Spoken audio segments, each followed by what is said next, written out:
21 people so far rescued from the Warimpa building collapse. A search for more people continues.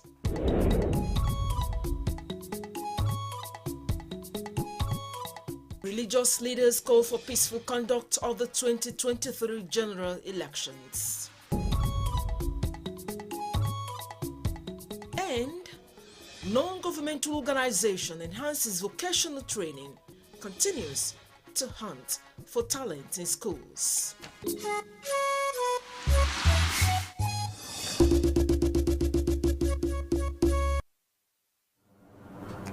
very good afternoon. Welcome to NTA Channel 5 News at 1. I am Miriam Emekano. The FCT Emergency Management Agency and the Development Control Department say no fewer than 21 persons have so far been rescued in the ongoing efforts to evacuate those trapped in the collapsed 3-story building in Warimpa, Abuja. Rosemary Bilal in this update report on the rescue efforts so far. About 3 site workers were confirmed badly injured, while many were said to be being trapped under the rubble of the 3-story commercial complex. Investigations on day 2 at this building collapse site reveals. While you are digging, you are doing it professionally, because in a situation you are trying to save lives, you may end up losing lives. The machine itself can injure somebody. We were able to save 21 lives alive, and 3 were fatally injured, and you could see that the operation is still going on. We will not rest on our oars until when we get to ground zero to make sure that nobody is left on the rubble. According to an eyewitness and workers at the site, laborers conveying blocks to the top were many. I did for up. Now job name me a job corner. I said the thing cost the fall like the fall for ground like so more jump.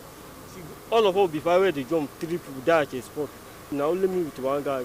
Now one guy I can't go hospital yesterday. Before come out. Yesterday I was here and I was sitting here. So when I saw the thing, because the house is from down, when the thing fell down, I was the first person that even shouted, Jesus. In the meantime, traffic has been building up since the access road has been cordoned off. The building under construction, which went down Thursday morning, has been eliciting reactions from government officials and relevant authorities with a view to averting future occurrence. Rosemary Motelem Bilal, NTA News. Meanwhile, 21 persons have been rescued, 3 fatally injured. A search and rescue continued on Friday, 3rd February 2023. A statement by the FCT Emergency Management Agency indicates that search and rescue for persons trapped in the rubble for the collapsed 3-story building at 4th Avenue, Warimpa, have entered a second day. The building under construction went down Thursday morning, trapping an unspecified number of construction workers. As of Friday morning, 21 persons were rescued alive, while 3 others were removed from the rubble, fatally injured.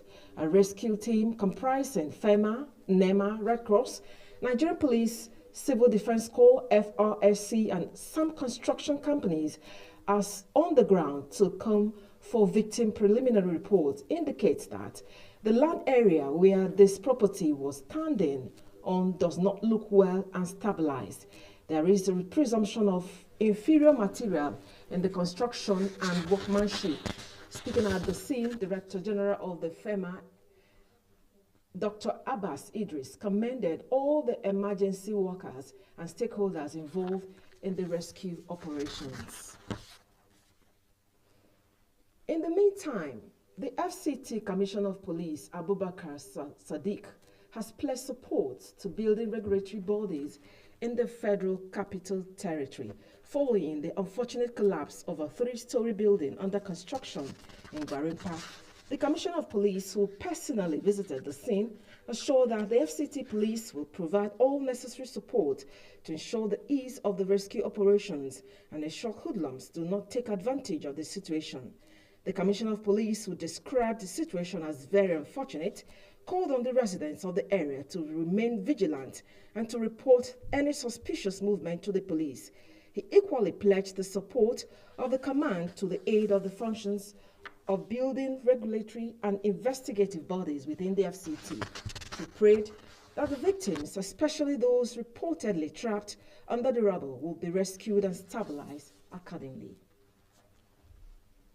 And talking politics now, as the 2023 general elections draw closer, religious leaders across the Federation have continued to call for peaceful process that will make Nigeria more united. The Metropolitan Archbishop of Abuja and FCT Diocese, His Grace, the Most Reverend Michael Akinwale, says Nigerians march towards enthroning the new leadership and should not be at war. Cecilia Julius reports.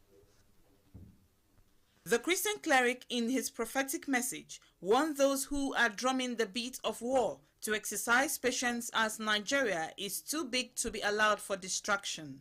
The Most Reverend Akinwale, who said he was just being transferred to Abuja and FCT Diocese, urged electorates not to sell their votes, as this may lead to electing wrong leaders. Our prayer is that Nigeria will not disintegrate.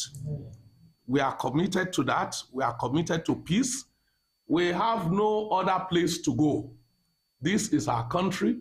We breathe Nigeria. We live in Nigeria. We drink the water of Nigeria. Everything about us is Nigeria. He lauded NTA management for keeping the dream of founding fathers intact, called for synergy and a harmonious working relationship between the Methodist Church and the NTA, as well as commending the station for its veritable information dissemination. Because of that very important role that we have together, that was one of the reasons why I said, well, it's important not only for me to register my presence here, but also to further tell you that we are partnership in progress. He expressed hope of a brighter future for the nation, promises the church's willingness to partner with the station.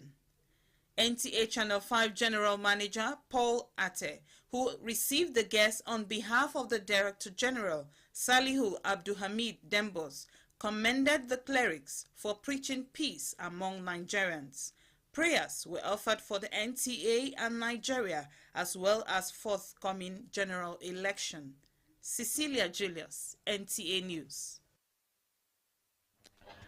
Mobilization and sensitization advocacy for children in the FCT schools ahead of the incentivized Pilot Sewing Championship 2023 has taken its train to Gwagwalada Area Council. Deborah Gazajumaika reports that the initiative of Ladi Memorial Foundation, supported by the 6 area councils, will hunt talent among school children, thereby enhancing vocational training in schools.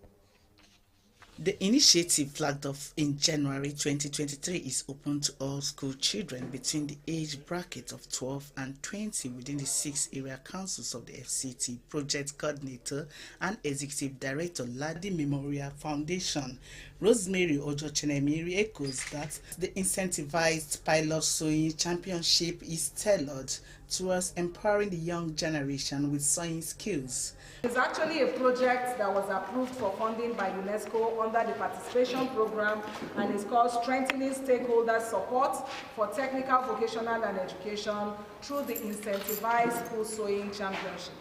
With about 4,000 schools to be reached within the 6 area councils, heads of schools are optimistic that the project will achieve its set objective, which is encouraging vocational skills acquisition in junior and secondary schools. Thank God for involving the private schools this time around.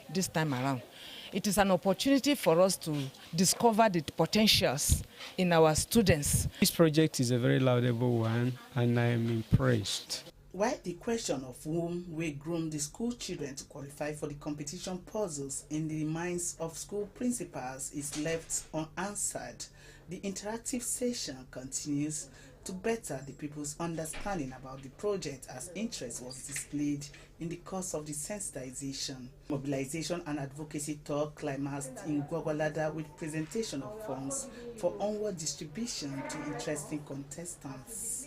Deborah Kasashi, NTA News. Public water supply to residents of Wuse Zone 3 has been restored, bringing to an end the 14-month scarcity and dry taps. Rosemary Mutaleng Bilal reports.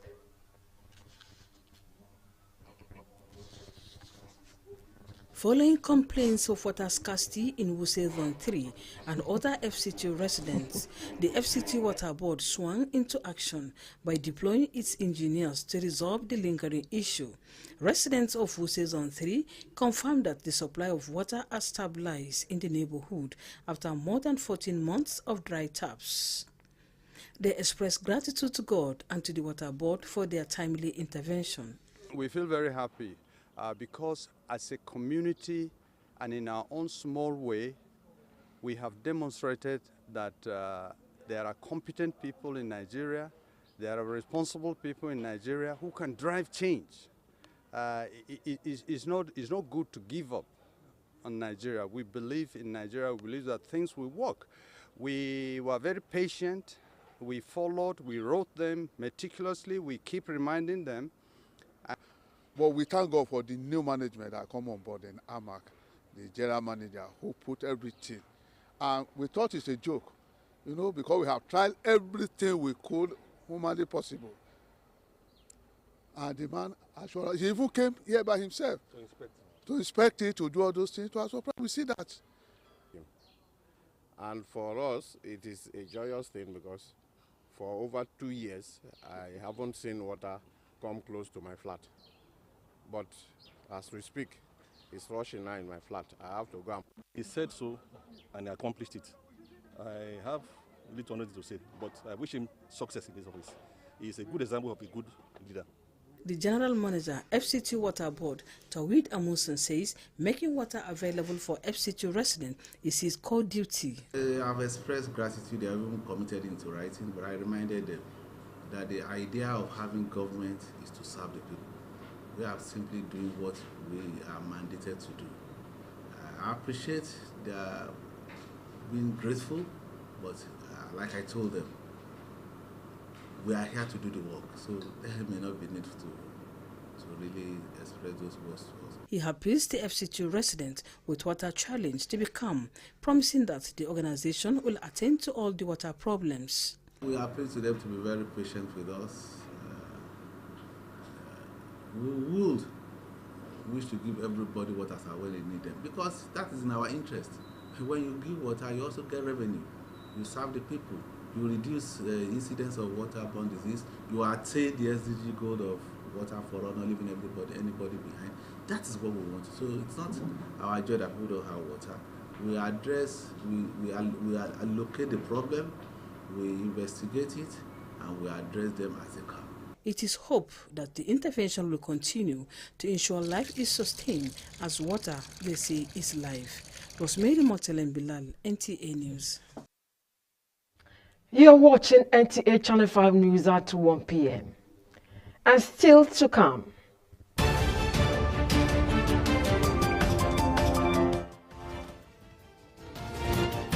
X-rays ways to transporting beef from abattoirs in line with international best practice.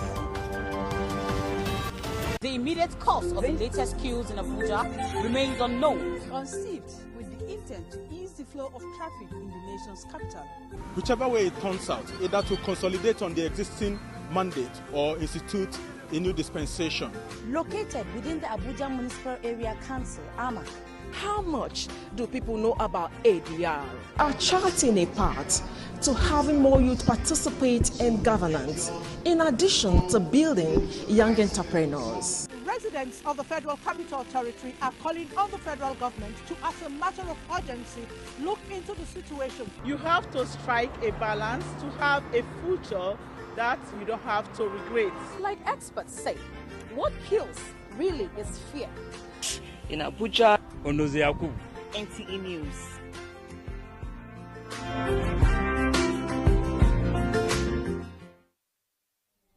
Thanks for staying with us. More than 1,000 residents of Durumi 2 community in the Federal Capital Territory have benefited from the free eye care intervention. As part of campaign strategies, Sandra Akame reports that the exercise is courtesy of the Special Assistant to Article on Gender Issues and Women Advancement, Dr. Lynn Bassi. The support group, led by the Special Assistant to Atiku on Gender Issues and Women Advancement, Atiku Support Organization, paid homage to the village head of Durumi II to solicit support in carrying out the exercise, which the group notes is aimed at providing access to medical services as well as convert votes in the forthcoming elections. Happening that is, I have my capital. Even federal government will never intervene. I would have did it myself. But somebody else, one way to the other, have intervened to come to my community and say he will do this to me. I say thank you for him. May God build him, guide him, and protect him. Atiku Abubakar assigned me specifically for the well-being of every Nigerian. Yes, he's running to be president of Nigeria, but he's using me to run this as a test run. If Nigerians truly understand the need for a better living condition while here, they should know that to vote for him is not something we should request for. We try, let them see the effort we are doing. We have been trying all over Nigeria. From here, we are going to Adamawa, Kano, and other northern part of Nigeria. To this gesture, the beneficiaries expressed gratitude to the organization, saying it is a welcome development. To go to the hospital and have this glass, it will take you hours if you go to the hospital, and it will cost you much. But big men that have abundance, they didn't care for us. But we thank this group that has come. I feel this is a great gesture to empower the people of the community, being that a lot of people come up with eye problems. So this is actually a very sensitive gesture to the need of the community. The free medical eye care intervention is, however, a nationwide exercise. Sandra Akeme, NTA News. Food safety is an international standard that encompasses all segments of food value chain, from production to transportation of produce to the market. In this special report, Hawagimba takes a look at the new directive by the Ministry of Agriculture on how best to transport beef to consumers in an air-conditioning van. Meat is well known universally or eaten as beef, corned beef, or the stick ham, or in any form. For some, red meat is normal to have to garnish food in most households world over. However, what is more paramount is the handling and safety of the red meat from abattoirs or slaughter slabs through various processes before getting to the consumers, which has received great attention through the years. The government and individuals have in several cases fought to ban the act of transporting meat from abattoirs to consumers. This necessitated the Ministry of Agriculture and Rural Development to introduce ways of transporting meat from abattoirs to various markets in Nigeria using a cooling van.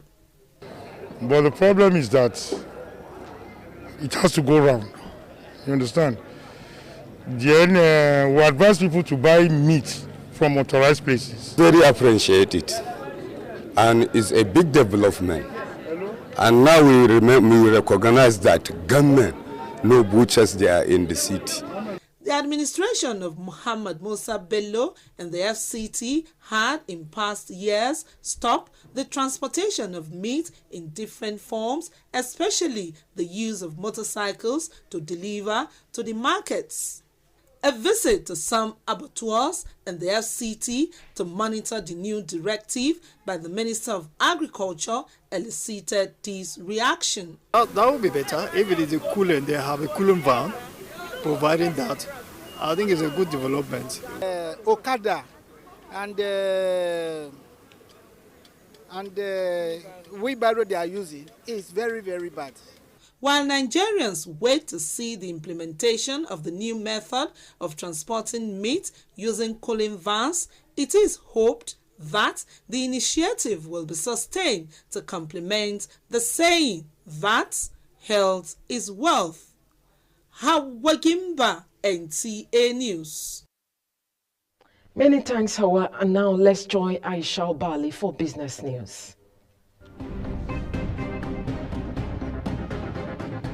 CBN, police and other agencies set to prosecute sellers, abusers of Naira. Order over the counter payment of redesigned bank notes. Plus, the British energy giant Thursday said Shell's net profits surged to a record of $42.3 billion last year. Hello and many thanks for joining me on Business News. I am Aisha Uba Ali. Welcome. The Central Bank of Nigeria, CBN, has directed commercial banks to begin the payment of the new Naira notes to customers over the counter. This is according to a statement signed by the bank's Director of Corporate Communications, Osita Wanisobi, Thursday afternoon. He said it is part of moves to ameliorate the plight of Nigerians who are finding it hard to get the new notes. In line with this resolve, the governor, Mr. Godwin Emefiele, has directed deposit money banks, DMBs, to commence the payment of the redesigned notes over the counter, subject to a maximum daily payout limit of 20,000 naira, the statement added. Meanwhile, the British energy giant Thursday said Shell's net profits surged to a record of $42.3 billion last year as Russia's invasion of Ukraine sent oil and gas prices soaring. The post-tax figure doubled the amount achieved in 2021. The group's earnings statement revealed revenue rocketed 45% to a decent $381 billion in 2022, mirroring huge gains by rivals. Meanwhile, colossal profits for energy majors have sparked public fury among a cost of living crisis fueled by sky-high energy bills. Clearing agents have protested against Greenland Shipping Company's plans to charge 25,000 naira per personal identification number release. The agents claim that the increment in PIN release charge by the company would have a negative impact on importers. The PIN is usually used for imports that do not have a bill of lading if any importer does not have a bill of lading. A PIN will be sent from the port of origin to the importer. This will be used to clear the cargo at the port of destination in place of the original bill of lading. Greenland Shipping Company, a subsidiary of Port and Terminal Multipurpose Limited, had in a circular in January 2023 announced the PIN release charge with effect from February 1st would be 25,000 naira. The letter partly read as our customers are aware of inflationary challenges in the business environment. We are forced to adjust our charges towards PIN release service with effect from February 1st. The PIN release fee would be 25,000 naira per bill of lading.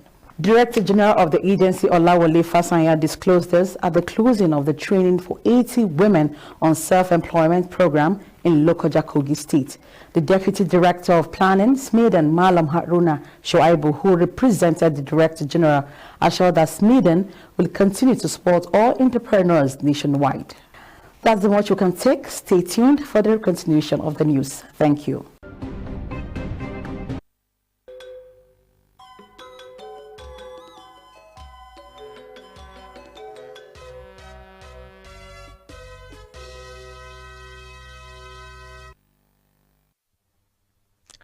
On the sports scene, Gideon Johanna is standing by with Sports Brief. The Godswill Akpabio Stadium in Uyo and MKO Abiola Stadium Abuja are the approved stadium in Nigeria to be used as neutral grounds for the 2023 Africa Cup of Nations qualifiers. Only host Egypt has 6 and Algeria 5, with the tournament to resume in March as Nigeria Super Eagles remain on top of Group B, getting 6 points so far.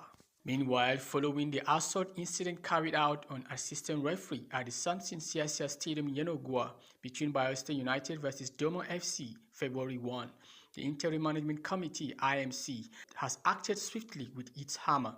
Bayelsa Club will pay a fine of 1 million naira and 250,000 for allowing access to unauthorized persons, another 250,000 as compensation to the assaulted referee, while a deduction of 3 points and 3 goals to be followed. Similarly, IMC has ordered an indefinite closure of the Maiduguri Township Stadium to fans following the violence that broke out on Wednesday in El Kanemi Warriors' 1-0 defeat to Bendel Insurance, and they will play under locks and keys from fans as IMC orders investigation.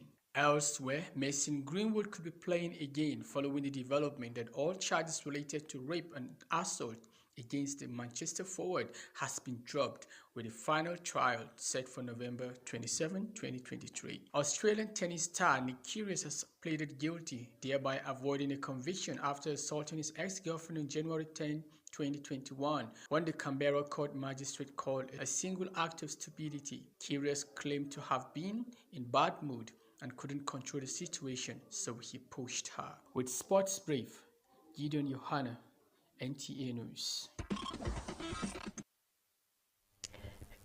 And just before we go, a recap of some of our top stories.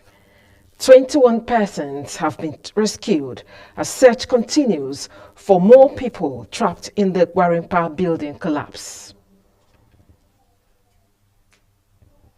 More than 1,000 residents of Durumitu community have benefited from free medical outreach in Abuja. And that's the news. We thank you for watching. Good afternoon.